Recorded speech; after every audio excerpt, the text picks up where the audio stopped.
Hello, everyone, and welcome to SA Wine Lockdown. Today, we are talking about special wines. And boy, do I have a special wine sitting right here next to me. And I did have a little bit of a taste already, and my mouth is just drooling. I can't wait to show you guys what I found. But I first would like to introduce my two very special guests. I have Mark from Anthony Rupert Wines. Welcome, Mark. Thanks, Leanne. Nice to be here. Thank you. Good. I can see you at the office there. You've got the wine at the ready. Yeah, we're ready to go Friday afternoon. It's always a good way to end the week and start the weekend. Nice time for a glass of wine. In the office, I was just saying, three small kids at home, we couldn't do this there, so it wouldn't work. Yeah, so Mark actually wanted to go to the office today just to escape, just Exactly. for an hour. And then we've also got Lawrence, very special from R120 Wines. He also is a winemaker for many different wineries in the Robertson area. Welcome, Lawrence. Yes, hello. Thanks for having me. Mark, I've done it completely wrong because I'm sitting outside and my kids are running all over the show. So they behave themselves. It's okay. If we see someone poking their head, then we'll understand. Yeah. Okay, so for those of you that are watching, welcome. We're here for you. So if you have any questions about special wines, then please do ask away in the comments below, and we'll be only happy to answer it. And I have a question to kick off. And my first question is about how do you know when to open your special wine? And, wines can be special in many different ways. It can be a vintage from the year that you were born. It could be an awarded wine, very expensive wine. It could even be a normal wine that you just associate with a very special memory. And we're often afraid to open these special wines because we want to get the timing right. We want to say, when is the best time to drink it? Should I keep it for a special occasion? So, Mark, what tools or tricks do you use? How do you know when to open that perfect special bottle of wine? Sure. Leanne, I think there are two ways of looking at it. I think, I've got two stories that come to mind on that topic. One is I remember as a kid growing up and my parents bought this very special bottle of champagne. And we weren't really in the wine industry or that affair with how things work in the wine world, etc. But they'd stored this bottle of very special champagne. I think it was a French champagne. I can't remember the brand, for some really special occasion in the future, which one day it arrived. It was about 10 years later after they'd been given or bought this bottle.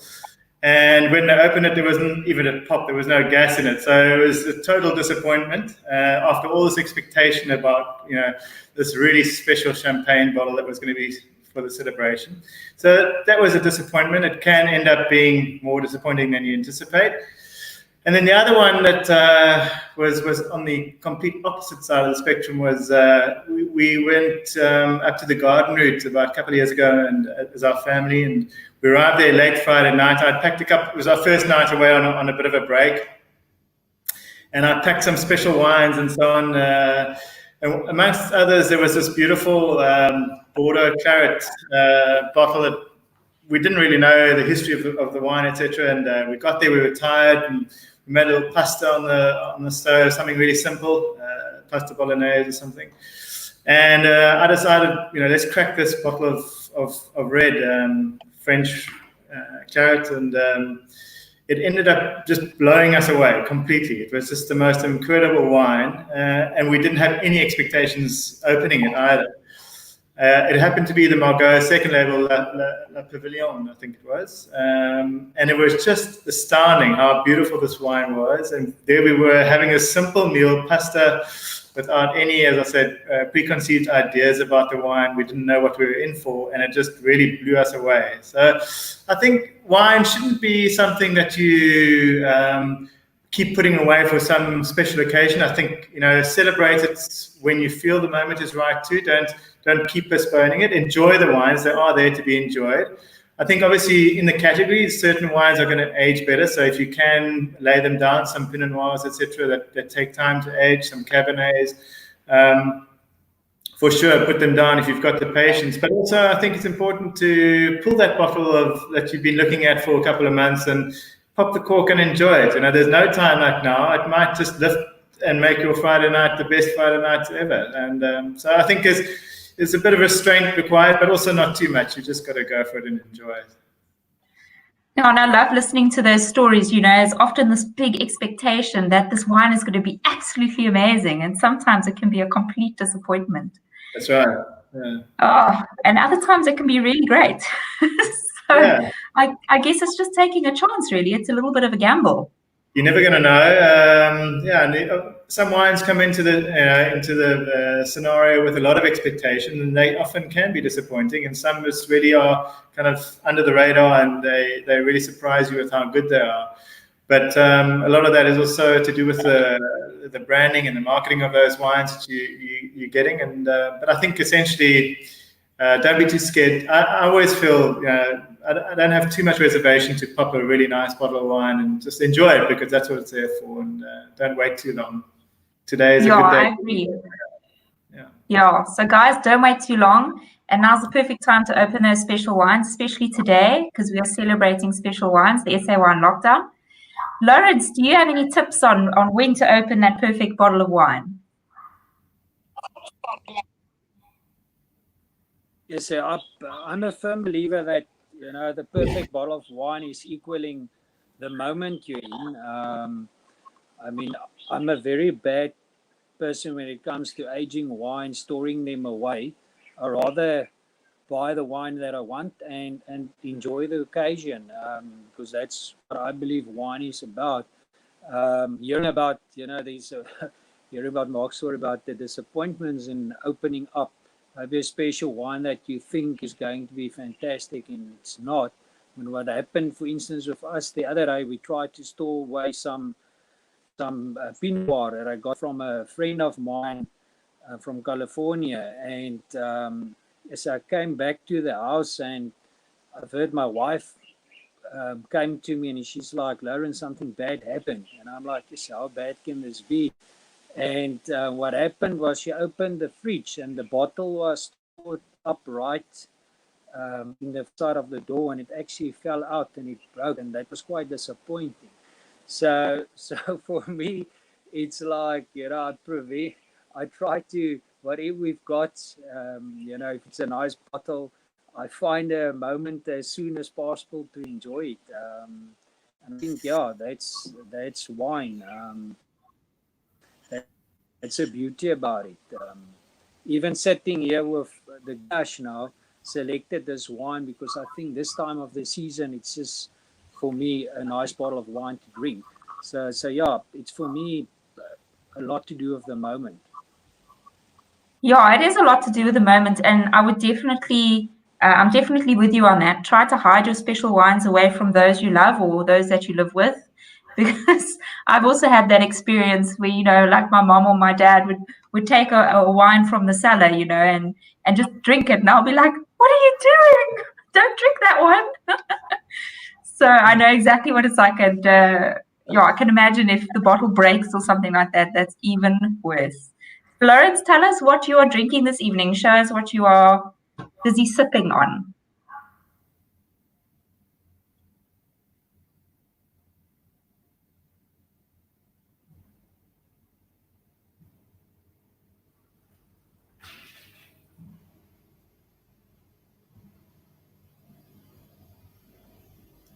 Okay, there's a bit of a lag. And poor Lawrence is all the way in Bonnievale, so his signal is in and out. But in the meantime, I'll move over to you, Mark. What are you drinking? So I've got a 2016 Caroline. I don't know if you can see the label there. Not sure if that's clear enough, but it's a blended white wine. And I think something special. It's definitely in the special category because it's not a very. It's a blend of 4 grape varietals. In this 2016 vintage, we've got Chenin Blanc leading the blend, but the other 3 varietals are lesser known. So I thought it'd be quite an interesting wine to share this afternoon. So it's made up of Chenin Blanc and then Roussanne, Marsanne, and Viognier. So yeah, it's something a little bit different.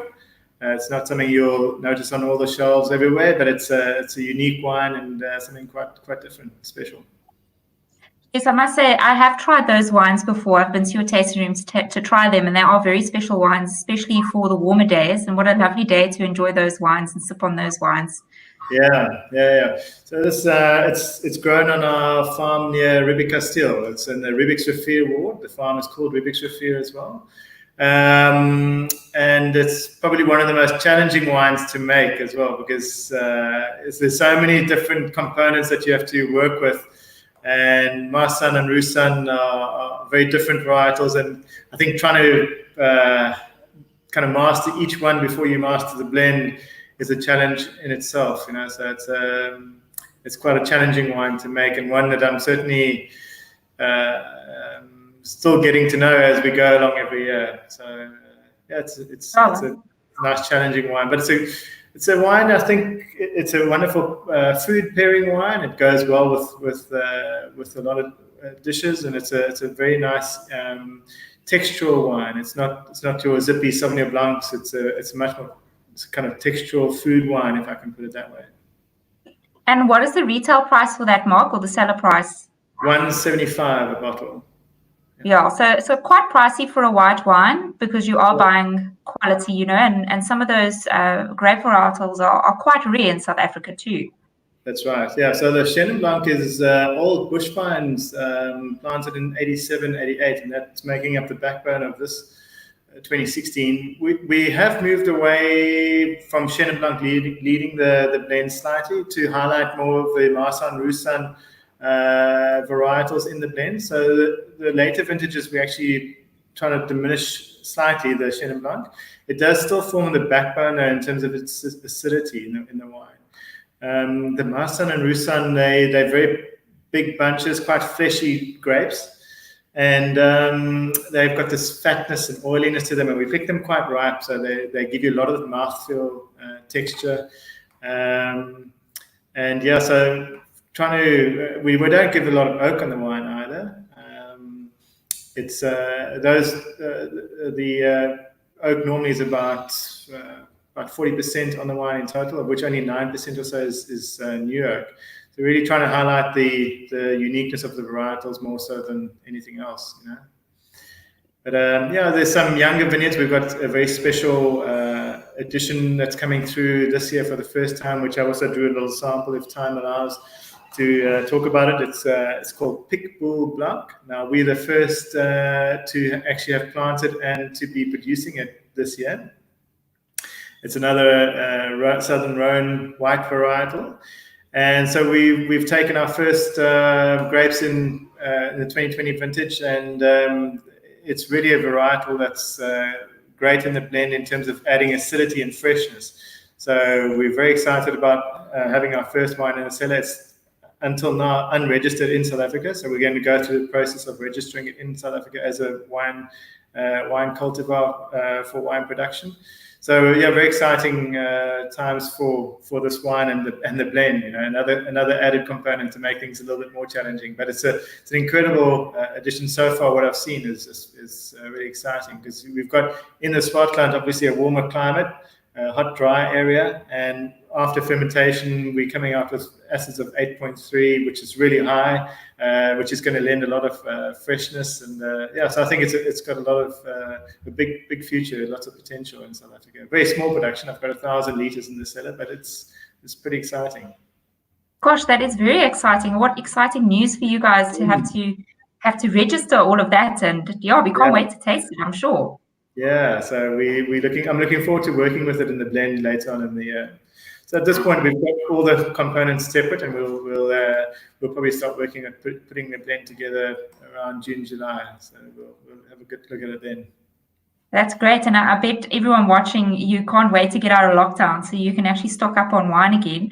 I know I'm getting a little bit of FOMO at the moment. Yeah. You're running out of your favorites, and now you're going into your special batch, which is what today is all about. So if you also had to go into your special batch of wines today, please do share with us in the comments what you're drinking. I'd love to know what years you are drinking, what grape varietals you're drinking, what brands you are drinking. don't be shy, comment, and I hope you do have wine while you're watching this conversation. And I see Lawrence is back, so I'm going to add him back. Hi, Lawrence. Can you see us? Yeah, I can. I'm probably very small because I took my. Can you see me now? Yeah. Yes. See if I can Okay, change cool. the layout. There we go. I'm very big now. Right, sorry, I missed out on your questions there. I was gone for a while. So Yes. So, Lawrence, show us what you're drinking. I'm having some Grenache. So this is my inspirational Grenache, single varietal. So yeah, I've got basically two ranges. It's the R120, the wine from the state, and I'm a person that gets bored quickly. So yeah, since I started on our family farm, I realized how diverse our soil types is here in the valley, and that's where the inspiration was born. So it's small pockets and sites within the Robertson Valley that I work with, and yeah, I decided to share this wine with you today. It's actually a site um, on the foothills of the Langeberg Mountains, more to between Ashton and Robertson. There's a valley called Las Voorgs. The soils there is other like my Karoo soil at the farm. It's more high acidity soil. So the soil gives the wine beautiful acidity. This time of the year, the lockdown and we entering obviously the winter season now. Like you need that wine between white and red. That's where Grenache works well. It's a variety that they grow a lot in the more southern part of France, where they make Blanc wines out of it, or rosé wines. So it's a varietal with, I mean, the clusters, they normally these huge bunches that color well, or you think it's color. You pick the grape over the sorting table, almost want to throw everything away, but then you realize that's what it is. And yeah, Grenache is one of those wines. It's fun, easy making a winery. They say it's like the poor man's Pinot Noir. So I like to almost, normal punch down. It's a wine that making a unwooded style in neutral vessels. And it's one of on a side that can get you in trouble because you can easily drink too much of it. It's got a beautiful juiciness to it, with freshness, and then on the nose, it brings through this more like convected cherries or red fruits. That's beautiful. So that's what.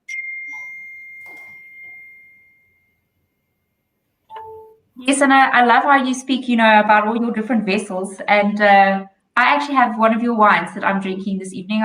When I saw it, I thought, oh, what a perfect time to open it. So drink it with the winemaker. And I've got this batch 3, which is your Chenin Blanc, and it received 94 points. It's 2015 vintage.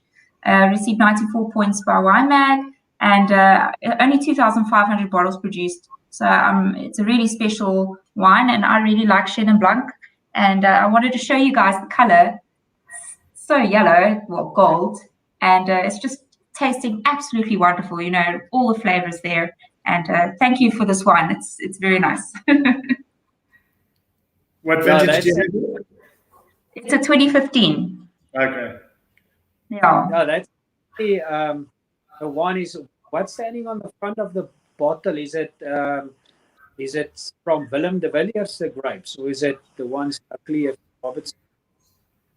I can't see.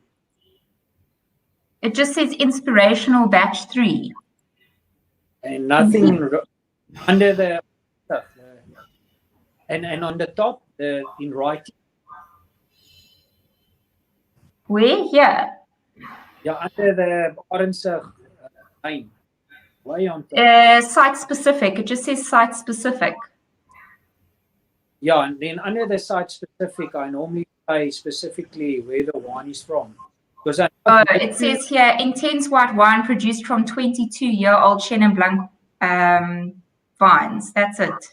It just says in Robertson, South Africa. Perfect. Yeah, that's actually a vineyard next to on our neighboring farm in the deep clay-based soil. It's an old vineyard planted on a leer system. And that vineyard really makes my life easy in the cellar. We normally select that in two different stages. So we'll select 50% of the one side of the arm, and then we'll wait about 2 and a bit weeks for the rest to ripen, and we'll play with the two components. And you'll notice there's very little oak in that wine. So it's also a nice, it's got freshness, as though it's got that complexity. That's what I found from the clay-based soil.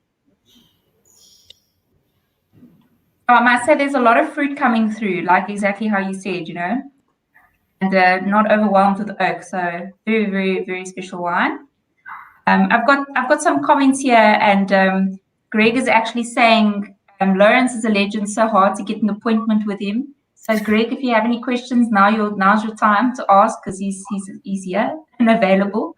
And Anita's saying lekker Mark, waar's daai lekker groen dryf? That could also have been in the special category, I suppose, too. Yeah, it could have been, eh? Hello. And thank you, Audrey, for sharing. A nice cold glass of semi-sweet rosé would be nice now. I'm so sad to hear that you aren't drinking it right now. I guess you have to stock up on your wine collection. And Pippa over here is saying today would be perfect for the Caroline Chenin Blanc. That sounds lovely. Okay, guys, on to the next question, which is about wine storage. So if you have a special wine, Mark, maybe you can start by answering how do you store your wine? What is the right way to store your wine? Yeah, I think probably the key factor is to have consistency in your storage. Not everyone has the ability to store it in a temperature-controlled special wine fridge at home, etc. But I think if you've got a place away from like a sunny wall in your house, kind of the most interior part of your house, that's the coolest point.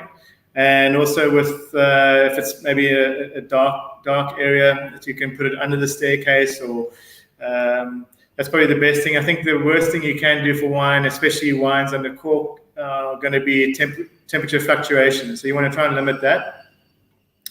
The warmer the environment for storage, of course, the quicker your wine's going to evolve, and you run a bit more of a risk for spoilage because of the expansion and contraction of the wine. So like I say, it's more prevalent in cork, but if you can find just a cool, constant temperature somewhere in your home, ideally speaking, you want to keep it at like 13, 14 degrees or so, if you can. If you've got a wine fridge, that's ideal. But no, I wouldn't really recommend storing it much below 13 degrees or so. But also, if you can try and keep it under 17 or 16, that'll be ideal for the wine's longevity. Yeah, and that's really great advice. You don't have to have access to a whole wine cellar to store your wine. All you need is a cold environment. I use my garage because it's dark and it's cold. So I just store all my wine in there, and the temperature stays the same, whether it's a hot day or a cold day. It kind of stays the same. And I like your advice that, just make sure it doesn't fluctuate. And I've seen people storing their wine in sunlight, and that is not a great idea to store your wine, guys. So try that little red trickle comes through the cork. You might as well open it up and use it for cooking. It's terrible. Yeah. Don't store it in the sunlight, guys, especially in full sun. I mean, that would be horrible. Your red wine would actually turn see-through is what will happen. Yeah. And Lawrence, do you have any tips for us on how to store wine? Well, like Mark at the first, so he answered all the right questions, all the right. But one thing I've in the past, like Mark said, people they store sometimes, especially the red wines, cold, and I mean most of us doesn't stabilize or red, so if you store it under like 10 degrees Celsius for a long time, it might be crystals in the bottle that occurs. It's not harmful, but it doesn't look. So it's not a mistake. It's just the way it's been stored. But otherwise, store it in your so you can help the wine industry. dig a deep hole somewhere and go bury it. Yeah. Yeah, absolutely. And there's also actually some online wine retailers that can store your wine for you. And I think I think it was Wine Cellar that stores your wine, or you can use them to store your wine. And I'm sure there's also some sellers in Stellenbosch that you can ask. You actually pay per square meter to store your wine. But the problem with that is you have to take a visit there to go and get your wine. And it's not exactly at hand if it's Saturday night, 11 o'clock, it's not going to help you. No, absolutely not. And Greg is saying, you should definitely have a wine fridge.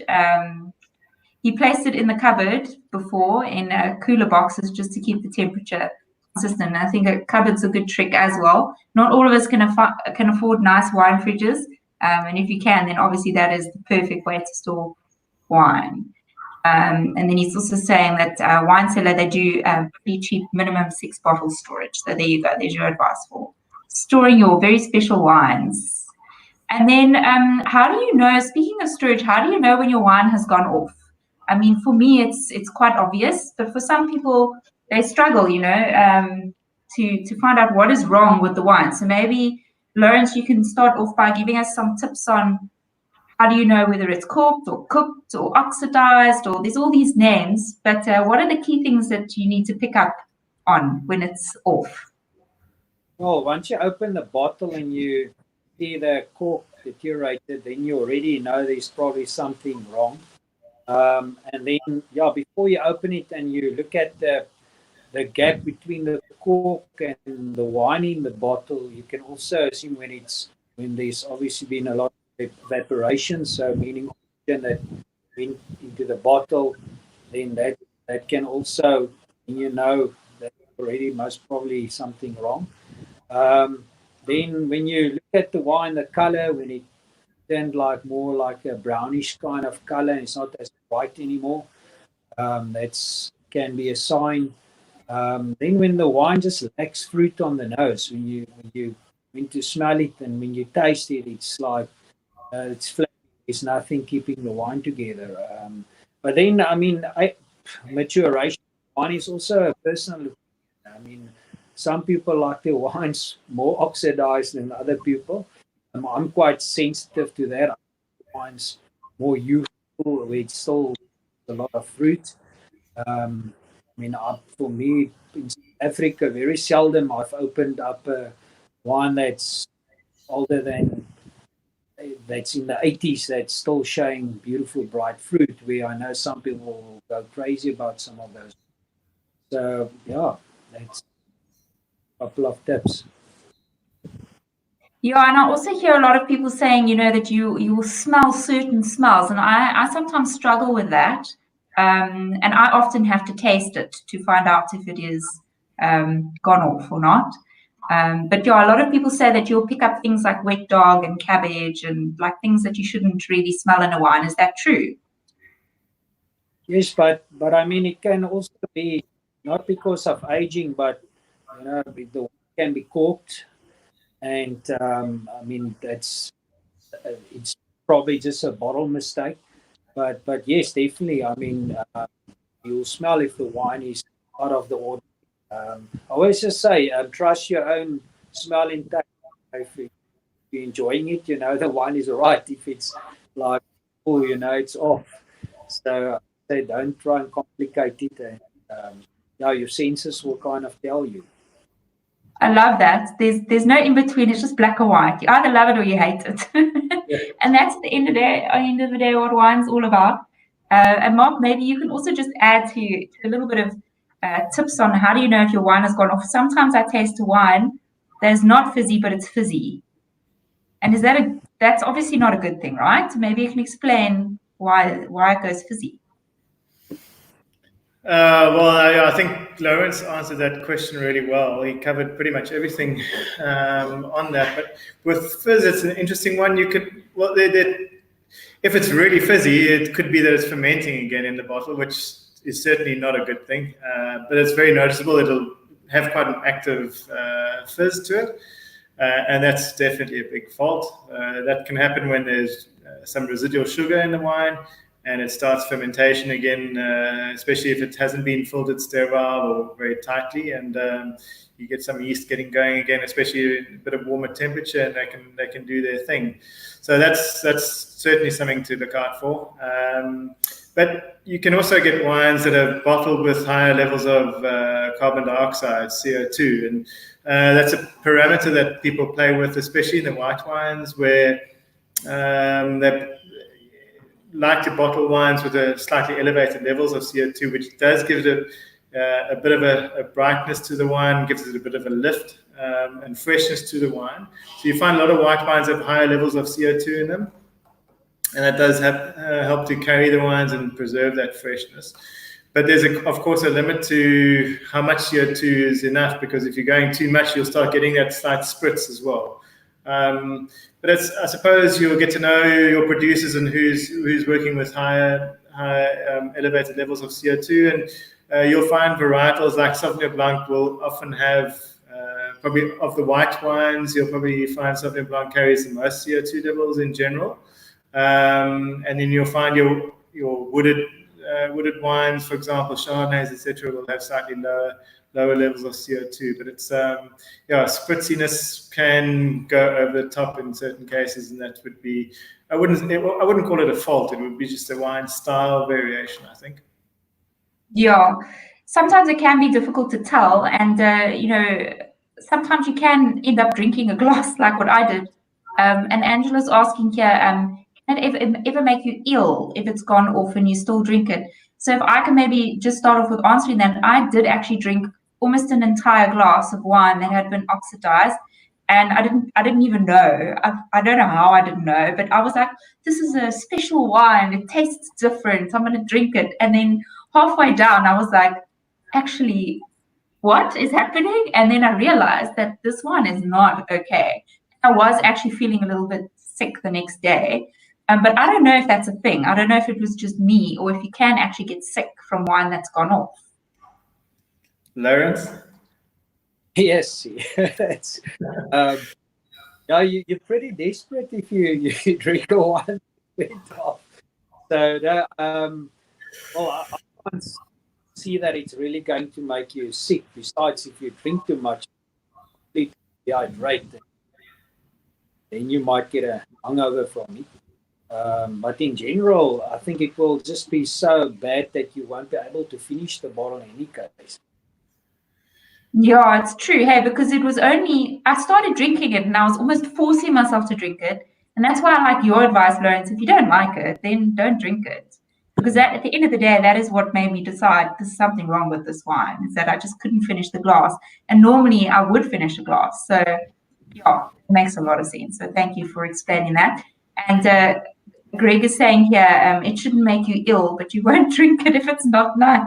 That's so true, because I didn't finish the glass. There are definitely certain wines and even beers that, depending on how they were fermented as well, you can get pretty bad hangovers from not having too much of it as well. And I think it has something to do with the fermentation and the biogenic amines that are produced in the fermentations, whether it be malolactic fermentation in red wines or the primary fermentation in some of the natural white wines as well. That can definitely leave you feeling pretty ill the next day, that's for sure. You see, so it can make you ill. Yeah, they can, for sure. It's you feel pretty groggy if you have one of those. Yeah, I suppose it's your body's way of saying, don't do that again. And Van is saying, when you taste more Bovril than berries, it's off. So that's also quite funny, Let's just see here. So Greg said he had two 2015 Sauvignon Blancs the other day, both stored badly. One was fizzy and one was still amazing. Turned to honey and nut flavors. Does the quality of wine make a difference? Mark, do you think the quality of wine makes a difference? Yeah, I think also, I don't know if that was in a screw cap. I don't know if Greg can good question. If that was a screw cap or a cork, because that'll have a major influence on how the wine ages. But often you'll find a lot of variation in corked wines, and less so. The wine tends to keep a real constant quality level throughout its aging under screw caps in general. But yeah, both screw caps. I'd probably say it's, and they were different Sauvignon Blancs. I'm assuming they were different producers, not the same wine. Then yeah, I would say it comes down to the quality that goes into the bottle in the first place. Yeah, I would also say that. And I also learned through the years that they often say that screw caps, can store a wine for a lot longer. But heaven forbid you bang that top of that screw cap and the air starts seeping into the wine. I've seen that so many times. When they pack your wine, they just have to knock that screw cap and it just completely ruins the wine. So yeah, I think when you're storing wine, I tend to stick to the rule of make sure it has a cork in it because it will just store it for a little longer. If it's a screw cap, enjoy it now. Just love the wine now. Don't store that. The Sauvignon Blancs are often bottled with some ascorbic acid too, and if you're bottling a wine with a lot of dissolved oxygen at the time of going into bottle, you will definitely see the aging curve of that wine increase pretty rapidly. If your wine's in bottle with ascorbic acid and it absorbs all that oxygen left in the wine at the time of bottling, then your wine will go south pretty quickly as well. So it has a lot to do with the process of bottling the wine as well. And if you've checked your boxes in terms of doing a quality process of filling your wine bottles at bottling, then you'll be okay. But if you're leaving a lot of residual oxygen going in, then your wine can certainly go south very quickly, and you'll have a lot of poor quality a few years down the line for sure. Yeah, that's right. So, Lawrence, you also touched on the fact that, you should, I like that advice that Mark's giving, check the bottles that you're also buying. Check how far away the wine is from the cork. If it's a screw cap, make sure the cap's not banged. So actually, if you are buying wine, just give it a quick look over. I suppose it's very similar to eggs. You're not going to buy eggs and just hoy it in your basket. You're going to check, are they all intact? None of them are broken. So that's good advice. Lawrence, I have a thought. No, just getting into the screw cap story. You get obviously different quality screw caps as well. Ceramic, and the one seals better than the other one. So a more expensive screw cap that most probably used in more better sealed screw top. Can you hear me? Sorry. Yes, we can hear you perfectly. So in that regard, I've seen. I didn't experiment with a lot of screw cap or screw tops in my life, only before. But I've seen bad stories where you get a whole batch, it's not sealed well and it leaks. So I always say screw cap is not the bulletproof. There could also be a lot of trouble with that. So yeah, do check it or it's not leaking or so. Yeah, that's very good advice. Don't just buy it, check it. And Vanna over here is also asking a question. If he should store his unfiltered wines different to his filtered wines. I don't know if that makes a difference. Sure, Lawrence? yeah. But I can't see. Well, the thing is, unfiltered wines will obviously have more sediment in, and if you open it, if you've laid it down, I just practically think there'll be a lot of sediment coming out because that will all sedimate towards the cork. But then you obviously have to kind of almost deep minus. So yeah, that's the only thing, more practical thing than yeah. That's my view. Yeah, Mark, what do you think? Is there a difference? Yeah, unfiltered red wines, they could tend to develop more of that cloudiness or sediment with time a lot faster than those that have been through a filter and are cleaned up a lot more before bottling. I'd say coming back to storage, the same thing. It's going to depend if you can keep it as constantly cool as possible for as long as possible. That'd be the best way to go.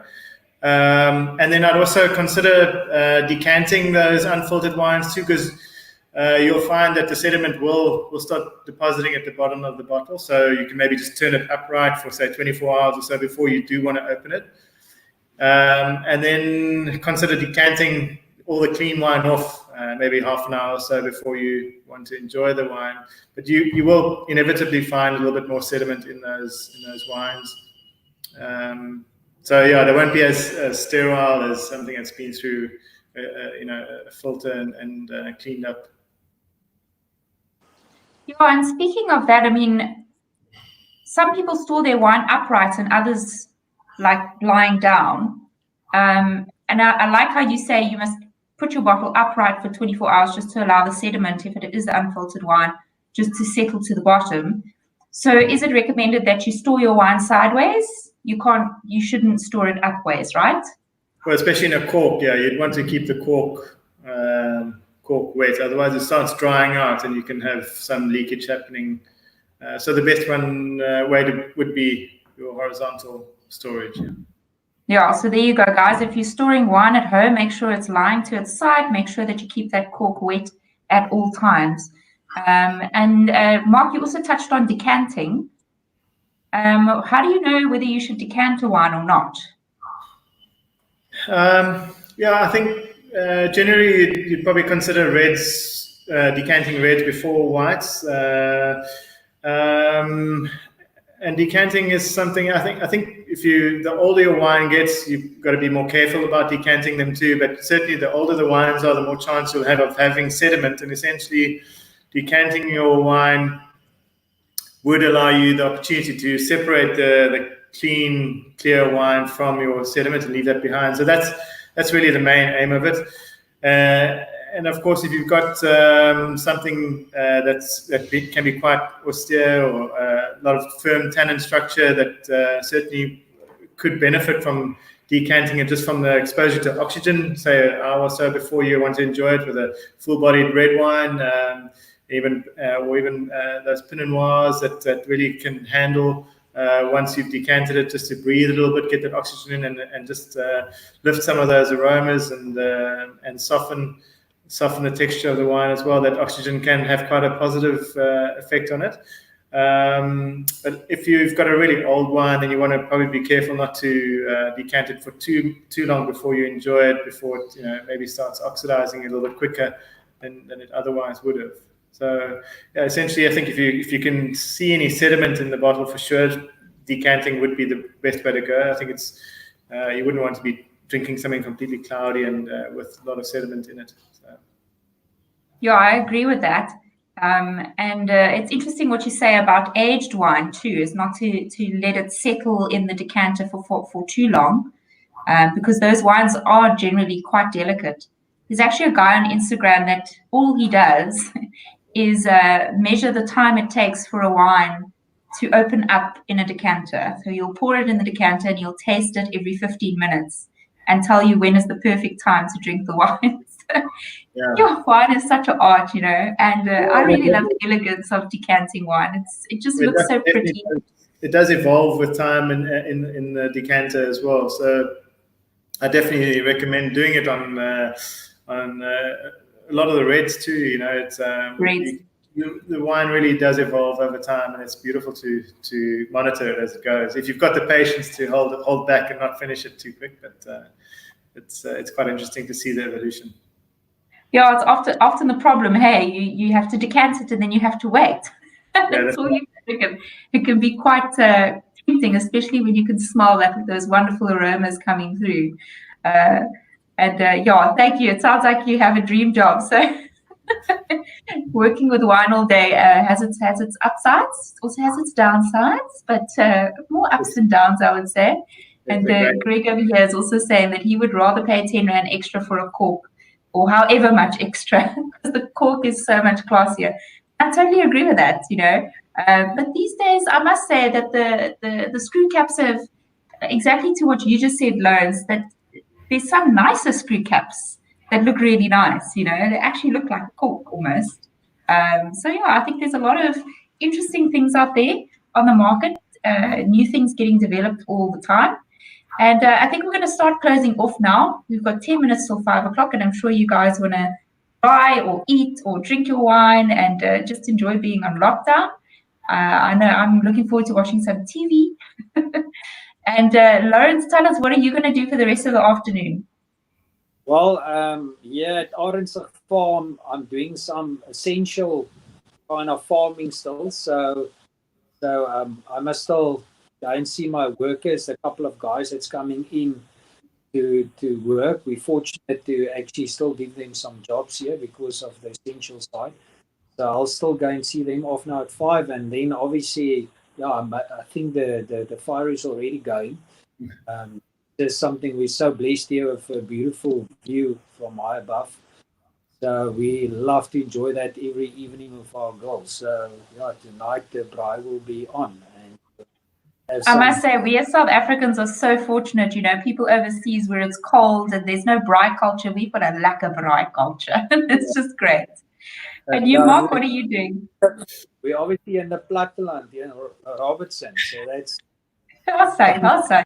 I wish I could virtually grab that bottle of Grenache that Lawrence has got there. He made me very list for a bottle of Grenache, which I don't have in my cellar. So,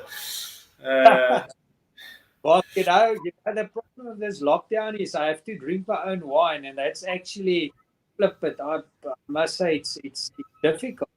We'll have to get together after the lockdown, I think. Absolutely. Just swap a couple of. Absolutely, yeah. Not too much planned for the rest of the weekend. We're going to be pretty well. There's not much chance of going out. We're pretty blessed to be able to live on the farm, so we are able to go for a walk or a bike ride or something. So yeah, we've been quite lucky in that sense. But yeah, I think tomorrow is going to be quite a nice day, apparently weather-wise too. So something to look forward to. Definitely be lighting a fire somewhere along the line and enjoying a good braai.